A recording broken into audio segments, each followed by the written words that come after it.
स्वागत है आपका टाइम्स नाउ नव भारत पर। मैं हूं आपके साथ वर्षा शर्मा। क्या अरविंद केजरीवाल का गेम ओवर होने वाला है? क्या दिल्ली के असली बॉस उपराज्यपाल ही होंगे? दिल्ली में अधिकारियों की ट्रांसफर और पोस्टिंग से जुड़ा बिल कल लोकसभा में पेश किया जाएगा। बीते मंगलवार को पीएम मोदी की अध्यक्षता में कैबिनेट ने इस बिल पर अपनी मोहर लगा दी थी और इस मुद्दे पर एनडीए और इंडिया गठबंधन के बीच घमासान होना तय है।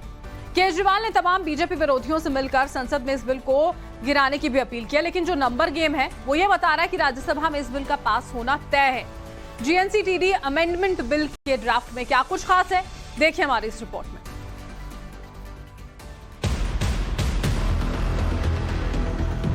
संविधान से प्यार करते हैं, देश के लोकतंत्र को कायम रखना चाहते हैं, वो सब लोग आम आदमी पार्टी को वोट देंगे।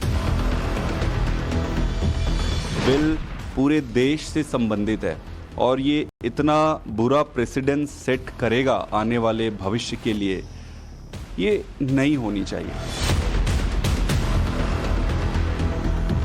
संसद के पास अधिकार है, वो अध्यादेश भी ला सकती है, कानून भी बना सकती है। तो अभी आ जाए या कल आए वो बन ही जाएगा।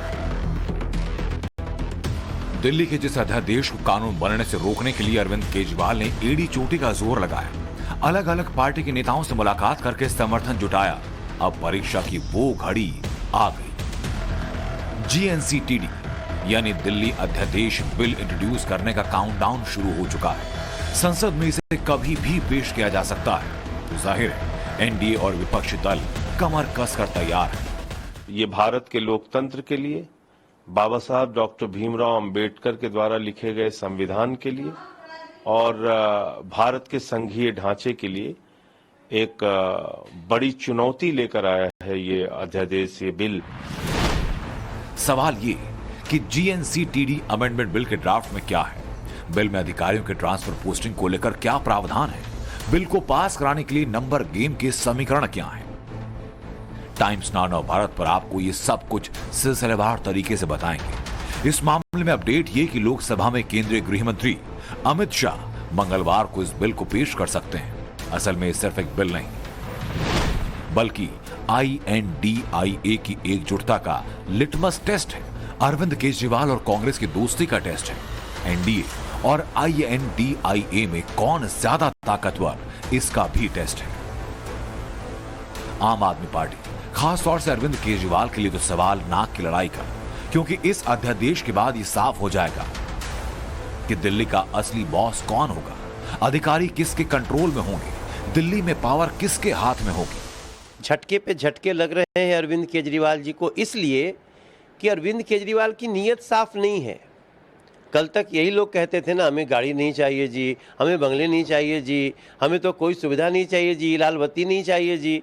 और आज आपको इतनी ताकत चाहिए कि आप एक अधिकारी को जो आपके भ्रष्टाचार की जांच कर रहा है, उसी को आप कहते हैं कि इसको हम ट्रांसफर कर देंगे, डरा देंगे, धमका देंगे। तो ये जो दोगलापन दिख रहा है आम आदमी पार्टी का, उसका निदान है ये अध्यादेश, ये कानून। और ये कानून आएगा, दोनों सदनों में पास होगा। अगर अरविंद केजरीवाल के भ्रष्टाचार का समर्थन जो करता होगा, वो आएंगे, कौन कौन इनको समर्थन करेंगे, देख लेंगे। संसद में जो जीएनसीटीडी अमेंडमेंट बिल लाया जा रहा है, उसमें किसे कितनी ताकत दी गई, इसकी एक्सक्लूसिव जानकारी टाइम्स नाउ नव भारत के पास है। बिल के ड्राफ्ट में क्या है, सबसे पहले जानिए। जीएनसीटीडी अमेंडमेंट बिल में जो सबसे बड़ी बात है वो ये कि बिल दिल्ली में अधिकारियों पर अधिकार को लेकर ऑर्डिनेंस से थोड़ा अलग है। यानी कि सारी शक्तियां एलजी और केंद्र के पास नहीं होंगी, कुछ शक्तियां दिल्ली की चुनी हुई सरकार को दी गई है। सूत्रों के मुताबिक दिल्ली सरकार को इस ड्राफ्ट में थोड़ी शक्तियां दी गई हैं। आईएएस और दानिश अधिकारियों को छोड़कर दिल्ली सरकार बाकी अधिकारियों पर फैसले ले सकती है, लेकिन इस बिल के संसद से पास हो जाने के बाद भी केंद्र सरकार नियमों में बदलाव की शक्ति रखती है। अब आपको बताते हैं कि इस बिल में किसे क्या शक्तियां मिलने जा रही हैं। बिल के प्रावधान के मुताबिक दिल्ली में IAS और डानिक्स अधिकारियों के ट्रांसफर पोस्टिंग के लिए एक अथॉरिटी होगी। अथॉरिटी का नाम NCCSA होगा। NCCSA का full form national capital civil service authority. इसमें दिल्ली के मुख्यमंत्री, मुख्य सचिव और प्रिंसिपल होम सेक्रेटरी शामिल होंगे। मुख्यमंत्री इस अथॉरिटी के चेयरपर्सन होंगे। अथॉरिटी के फैसले मेजॉरिटी ऑफ वोट से होंगे। हालांकि मंगलवार को पेश होने वाले GNC-TD अमेंडमेंट बिल में दिल्ली सरकार को थोड़ी शक्तियां दी गई। ड्राफ्ट के मुताबिक दिल्ली में IAS और डानिक्स यानी दिल्ली अंडमान निकोबार द्वीप समूह सिविल सेवा के अधिकारियों के अलावा दिल्ली सरकार में मौजूद बाकी अधिकारियों पर फैसला दिल्ली की चुनी हुई सरकार लेगी। हालांकि केंद्र सरकार के पास इसमें बदलाव का अधिकार होगा और शायद यही वजह कि आम आदमी पार्टी ने इस GNC-TD अमेंडमेंट बिल यानी राष्ट्रीय राजधानी क्षेत्र दिल्ली सरकार संशोधन विधेयक को अलोकतांत्रिक बताया। अरविंद केजरीवाल की पार्टी ने इस अध्यादेश बिल को दिल्ली के लोगों पर डायरेक्ट अटैक, जुडिशरी का अपमान और देश की संघीय व्यवस्था के लिए खतरा बताया। संख्या बल का फैसला तो सदन के भीतर होता है जब मतदान होता है। उससे पहले संख्या बल की बातें करना बेमानी होगा। लेकिन मुझे ये लगता है कि ये एक इतना असंवैधानिक कानून है कि ऐसे बहुत लोग जो संविधान से प्यार करते हैं, देश के लोकतंत्र को कायम रखना चाहते हैं, वो सब लोग आम आदमी पार्टी को वोट देंगे और आम आदमी पार्टी को नहीं बल्कि इस अध्यादेश के खिलाफ जाके इसे हराने के लिए वोट देंगे। संख्या बल का फैसला मैं फिर आपको बता दूं, सदन के भीतर जब मतदान होता है उस समय होता है। आज संख्या बल की और आंकड़ों की बात करना बेमानी होगा। बाकी पार्टियों से आपकी बात हुई कि व्हिप जारी करे, सभी सांसद उनके रहे मौजूद। देखिए, सारी पार्टियां अपने हिसाब से फैसला लेंगी और जो उन्हें उचित लगेगा करेगी। हमें ऐसा लगता है कि इस बिल को हराने के लिए तमाम पार्टियां साथ आएंगी। यहाँ तक कि मैं तो कहूँगा कि बीजेपी के भी कुछ ऐसे सांसद जरूर होंगे जिन्हें संविधान और लोकतंत्र से उतनी ही मोहब्बत है जितनी हम सबको है, और वो भी देश के संविधान और लोकतंत्र को बचाने के लिए आम आदमी पार्टी का साथ देंगे। अब जरा समझिए कि NCCSA का क्या काम होगा। असल में NCCSA से ही विजिलेंस को मामले रेफर किए जाएंगे। NCCSA ही उपराज्यपाल को सुझाव देगी। अथॉरिटी के बीच किसी फैसले पर मतभेद हुए तो आखिरी फैसला LG लेंगे। दिल्ली सरकार के मंत्रालय के आदेशों की फाइलें LG और CM को भेजी जाएंगी। यानी साफ है कि इस बिल से दिल्ली के मुख्यमंत्री और दिल्ली सरकार की शक्तियां काफी हद तक कम हो जाएंगी। उनके पास उनके ही क्षेत्र में काम करने वाले बड़े अधिकारियों के ऊपर से कंट्रोल पूरी तरह से हट जाएगा और सारी शक्तियां उपराज्यपाल के जरिए केंद्र सरकार के पास चली जाएंगी। अरविंद केजरीवाल का एतराज ही LG को फाइलें भेजने पर था, जिसे लेकर वो सुप्रीम कोर्ट गए, जहां से राहत मिली, मगर अब फिर बात वहीं आकर खत्म हो रही है। लिहाजा आम आदमी पार्टी किसी भी सूरत में इस बिल को पास ना होने देने के लिए आखिरी वक्त तक पूरा जोर लगा रही है। अब सवाल यह कि आम आदमी पार्टी केंद्र के इस अध्यादेश का संसद में कितना विरोध कर पाएगी। तो इसके लिए लोकसभा और राज्यसभा में पक्ष विपक्ष का गणित समझिए। जहां तक लोकसभा का सवाल है तो उसमें यह अध्यादेश आसानी से पास हो जाएगा, क्योंकि यहां मोदी सरकार पूर्ण बहुमत में है। बीजेपी के पास 301 सांसद हैं। एनडीए में बाकी घटक दलों के 32 सांसद हैं, यानी कुल मिलाकर एनडीए को 333 सांसदों का सपोर्ट है। तो वहीं लोकसभा में INDIA के कुल 142 सांसद, जिसमें सबसे ज्यादा सांसद कांग्रेस के हैं 50। यानी लोकसभा में कोई लड़ाई ही नहीं। मामला राज्यसभा का है, जहां दोनों में से किसी के पास बहुमत है। दूसरी पार्टियों से सपोर्ट की आस लगाए आम आदमी पार्टी के साथ मुश्किल ये भी है कि वो खुद राज्यसभा में अपना एक वोट कम कर चुकी है। एक वोट जुटाने में लगी आपको सबसे बड़ा झटका संजय सिंह के वोट ना कर पाने के चलते लग सकता है, क्योंकि संजय सिंह को राज्यसभा से पहले ही पूरे सत्र के लिए सस्पेंड किया जा चुका है। तो अध्यादेश था, लगभग वही भाषा बिल में लिखी हुई है। तो मैं समझता हूं कि जो भी वहां टीम इंडिया के दल हैं वो सब लोग इसका विरोध करेंगे और ये काला अध्यादेश है। सुप्रीम कोर्ट के 5 जजों के फैसले के खिलाफ 8 दिन में लाया गया ये बिल है। कल 9:30 बजे इसको लेके खड़गे साहब के ऑफिस में मीटिंग है, जिसमें जो भी लोग हमारे संसदीय दल के लोग गए थे वो सारे लोग रहेंगे और पार्टी के फ्लोर लीडर्स रहेंगे। उनके साथ बैठ के बातचीत करेंगे कि वहां की क्या रिपोर्ट है, क्या जानकारी है, उसके हिसाब से सरकार से मांग करेंगे। राज्यसभा में GNC-TD अमेंडमेंट बिल जब पेश होगा, विपक्ष के लिए गिराना आसान नहीं होगा। राज्यसभा में मौजूद सदस्यों से जुटे आंकड़ों पर नजर डालें तो कुल सदस्यों की संख्या 238, नॉमिनेटेड सदस्यों की संख्या 5, यानी 233 सदस्य ही वोट कर पाएंगे। ऐसे में जिसके पक्ष में 117 वोट होंगे वो बाजी मार लेगा। अब समझिए कि राज्यसभा में सत्ता पक्ष और विपक्ष में कौन किस पर भारी है। इस गणित को समझिए कि किसके पास कितने नंबर हैं। सबसे पहले बात एनडीए की। बीजेपी 93, AIADM की 4, एनसीपी अजद गुट 1, AGP 1, MNF 1, UPPL 1, एनपीईपी 1, PMK 1, RPI 8 वाले 1, टीएमसी एम 1 और आईएनडी 1। यानी बिल के समर्थन में कुल 106 वोट सरकार के पास है। तो वहीं आंध्र प्रदेश की वाईएसआर कांग्रेस, जिसके राज्यसभा में 9 सांसद हैं, उसने भी सरकार को अपना समर्थन दे दिया। एनडीए और वाईएसआर कांग्रेस का आंकड़ा मिला दें तो आंकड़ा 115 पहुंचता है, जो बहुमत के बेहद करीब। लेकिन दूसरी तरफ विपक्षी बात करें तो आम आदमी पार्टी के 9 सांसद, कांग्रेस के 30 सांसद, टीएमसी के 13 सांसद, डीएमके के 10, बीआरएस के 9 सांसद, आरजेडी के 6 सांसद, सीपीएम के 5, जेडीयू के 5, एनसीपी शरद गुट के 3, समाजवादी पार्टी के 3, शिवसेना उद्धव गुट के 3 सांसद, सीपीआई के 2, जेएमएम के 2 और आरएलडी के 1 सांसद, यानी कुल मिलाकर 101 सांसद। नवीन पटनायक की बीजू जनता दल और बीएसपी समेत कुछ पार्टियां ऐसी भी हैं जो फिलहाल किसी के साथ नहीं। लेकिन ऐसा देखा गया कि जब भी कोई ऐसे हालात बने तो बीजेपी को सपोर्ट करते नजर आए। वाईएसआर के पास राज्यसभा में 9 सांसद हैं, जो अब दिल्ली अध्यादेश बिल पर केंद्र सरकार का समर्थन करेंगे, जिसके बाद आरजेडी इस मामले में वाईएसआर को नैतिकता का पाठ पढ़ा रही है। अगर कांग्रेस के नजरिए से देखें तो अध्यादेश को लेकर कांग्रेस में रार है। पार्टी में कई लोगों का मानना है कि राष्ट्रीय पार्टी होने के नाते कांग्रेस को किसी भी हालात में इस बिल के खिलाफ नहीं जाना चाहिए था। कांग्रेस के भीतर ही इस पर घमासान युद्ध है। कांग्रेस में 2 फाड़ है। लोकसभा में तो बीजेपी की मेजोरिटी है, तो सीधी बात है वो बिल पास होगा। ये बिल पास भी होना चाहिए। ये संविधान से मेरे हिसाब से तो उसके जो दिल्ली का स्टेटस है उसके हिसाब से है, कोई इसमें गलत बात नहीं। मैं तो बार बार इस बात को उठा रहा हूँ।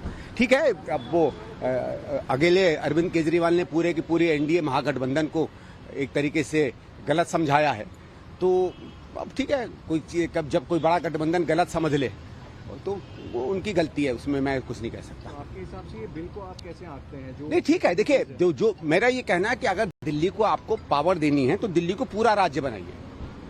ठीक है, यूनियन टेरिटरी की तो इतनी ही शक्तियां होती हैं। दिल्ली और पंजाब की स्टेट यूनिट राजनीतिक वजहों से विरोध कर रही है, लेकिन नेशनल पार्टी की जो भूमिका होती है उसमें साफ देखा जा सकता है कि अरविंद केजरीवाल के दबाव के सामने कांग्रेस अपने नेशनल पार्टी के स्टैंड से भटक चुकी है। अरविंद केजरीवाल और राहुल की ये दोस्ती क्या रंग लाएगी, 24 घंटे के बाद साफ हो जाएगा।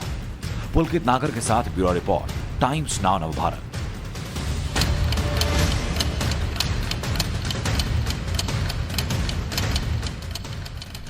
ब्रेक के बाद बहुत स्वागत है आपका। पंडित धीरेन्द्र कृष्ण शास्त्री आज वर्ल्ड वाइड फेमस हैं, लेकिन उनकी लोकप्रियता की वजह सिर्फ उनका दिव्य दरबार नहीं है, क्योंकि बाबा अपने हिंदू राष्ट्र पर दिए बयानों को लेकर भी लाइमलाइट में बने रहते हैं। बाबा जब जब मन से हिंदू राष्ट्र की हुंकार भरते हैं तो उनके विरोधी उन पर आपसी सौहार्द खराब करने का आरोप लगाते हैं, उन्हें कट्टर बुलाते हैं। लेकिन कट्टर होने के इन आरोपों पर बाबा का कुछ और ही कहना है। पूरी खबर आपको इस रिपोर्ट में दिखाते हैं।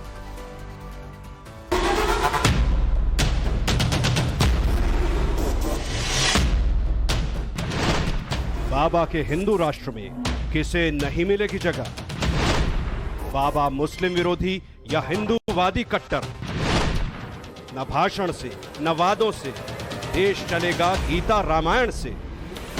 बागेश्वर धाम के पीठाधीश्वर पंडित धीरेन्द्र कृष्ण शास्त्री की लोकप्रियता जैसे जैसे बढ़ रही है, वैसे वैसे उनके हिंदू राष्ट्र की मुहिम भी तेज होती जा रही है। बाबा हर मंच से हिंदू राष्ट्र की हुंकार भरते हैं, खुलेआम हिंदुत्व की बात करते हैं। क्रोध के नहीं हम प्रेम के आदी हैं, गर्व से कहो हम हिंदुत्ववादी। कट्टरता के नहीं हम प्रेम के आदी हैं, पर गर्व से कहते हैं हम हिंदुत्ववादी हैं। नफरत के नहीं हम प्रेम के आदी हैं, पर गर्व से कहते हैं हम हिंदुत्ववादी हैं। पंडित धीरेन्द्र कृष्ण शास्त्री में भक्तों को चमत्कारी शक्तियां नजर आती हैं। अनुयायियों को उनमें भूत प्रेत भगाने वाली कथित पावर दिखाई देती है। लेकिन आस्था बनाम अंधविश्वास के इस चक्रव्यूह में घिरे बागेश्वर धाम सरकार की चर्चा का ये तो महज एक सिरा है, क्योंकि उनके बेबाक बयानों से उठने वाले दूसरे सिरे को भी आज हम आपको दिखाएंगे। न भावनाओं से,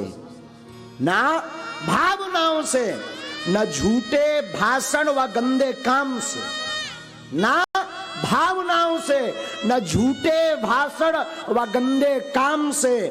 देश चलेगा तो गीता और रामायण से। देश को चलाना है तो गीता और रामायण की आवश्यकता है।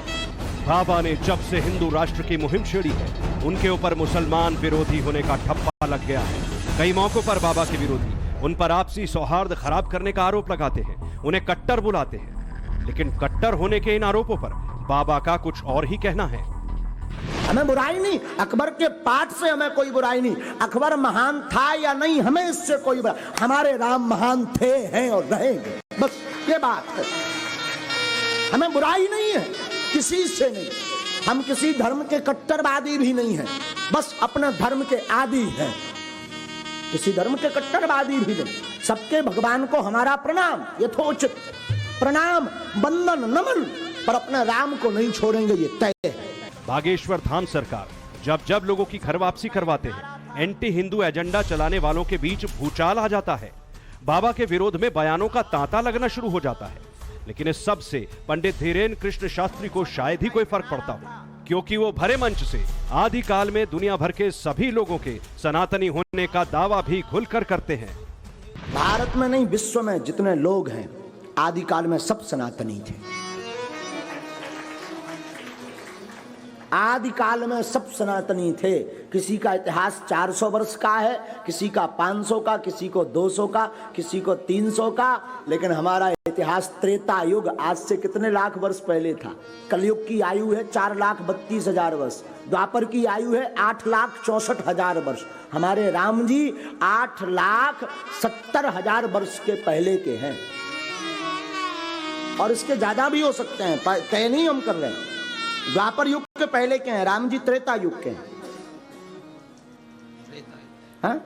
तो इतने हमारे 8,64,000 70,000 वर्ष किसी के धर्म को हुआ, तो इसका मतलब सबसे पहले जितने भी संसार में जीव हैं लोग हैं, वो क्या थे? सनातनी थे। बस वो तो भूल गए हैं, इनको समझाना जरूरी है। वो अपने आप को भूल गए, इसलिए तो हम कथा सुनाते हैं। हम कहते हैं सब सुनो। बड़ी बात तो यह है, बागेश्वर धाम से चारों धर्मों के लोग जुड़े, चारों धर्मों। वो हमको पूछते हैं महाराज कोई दिक्कत नहीं? उनका कोई दिक्कत नहीं, आ जाओ, क्या दिक्कत। अभी भी कहते हैं जो जो आना चाहते हो वेलकम। घर वापसी बहुत जरूरी है। आप सब भूल गए हो अपने आप को, पर असली में तुम्हारे दादाजी भी राम ही थे। बागेश्वर धाम सरकार भले ही अपने दमदार बयानों के लिए जाने जाते हो, लेकिन वो अपने दरबार में आए सभी लोगों का खुलकर सम्मान और वेलकम करते हैं। एक कथा के दौरान जब बागेश्वर धाम के दरबार में बोहरा समाज के मुसलमान शरीक होने आए, तो बाबा ने उनसे खुलकर बात की। लोगों को लगता है कि हम रिएक्शन में रहते हैं, आप लोगों के। हम रिएक्शन में नहीं, हम तो एक्शन में रहते हैं। हम रिएक्शन, लोगों को ऐसा मानना है कि हम रिएक्शन में रहते हैं आप लोगों के। हम रिएक्शन में नहीं, हम अपने एक्शन में रहते हैं, क्योंकि सिर पर सीताराम फिकर, फिर क्या करना। बाबा जब जब हिंदू राष्ट्र की बात करते हैं तो लोगों को समझ नहीं आता कि आखिर उनके इस हिंदू राष्ट्र का मतलब क्या है। क्या उनके हिंदू राष्ट्र में मुस्लिम समाज के लोगों को जगह मिलेगी या नहीं? और जब बाबा ने लोगों की इसी जिज्ञासा का जवाब दिया, पूरा पांडाल जयकारों के उद्घोष से गूंज उठा। आपका नाम इस्माइल खान है और आप हमारे बड़े ही प्रिय हैं और हम आपको बहुत लव करते हैं। गुरुजी नमस्कार। नमस्कार। बागेश्वर धाम सरकार जब जब मंच से एजेंडाधारियों को ललकारते हैं तो भक्तों का जोश और हाई हो जाता है। आपको मैं पूछ रहा हूं, आपके पिताजी काल्पनिक कोई कहे, आपके पिताजी को कोई ढोंग कहे, आपके पिताजी को कोई पाखंड कहे, कैसा लगेगा बताओ? तो हमारे राम हमारे बाप हैं, परम पिता हैं, जगत पिता हैं, जगदीश है, जगन्नाथ है, जगत वेत्ता है, जगदाधार है। तो वो फिर काल्पनिक पाखंड कोई कहेगा तो हमें कैसा लगेगा? तो माला और भाला फटरी के बड़े कहे हैं। भले ही पंडित धीरेन्द्र कृष्ण शास्त्री को उनके विरोधी मुसलमान विरोधी बताते हो, उन पर आपसी भाईचारे को खत्म करने का आरोप लगाते हो, लेकिन आज हम आपको वो किस्सा दिखाएंगे जहां बागेश्वर सरकार से एक नन्हा मुस्लिम बच्चा मिलने पहुंचा तो उन्होंने उसे अपना दोस्त बना लिया। बस प्रणाम। ये बालक, ये पुलिस में है, मुश्ताक खान साहब उनका बालक है, और ये बालक हमारे आने के पहले से कई बार पिताजी से कह चुका है कि हमें कैसे भी करके गुरुजी से मिलना है। क्या नाम है आपका? मोहम्मद। माइक से बोलो ना, बोलो बोलो बोलो। मोहम्मद आसिम। वाह, एक बार ताली बजाओ ना इस बच्चे के लिए।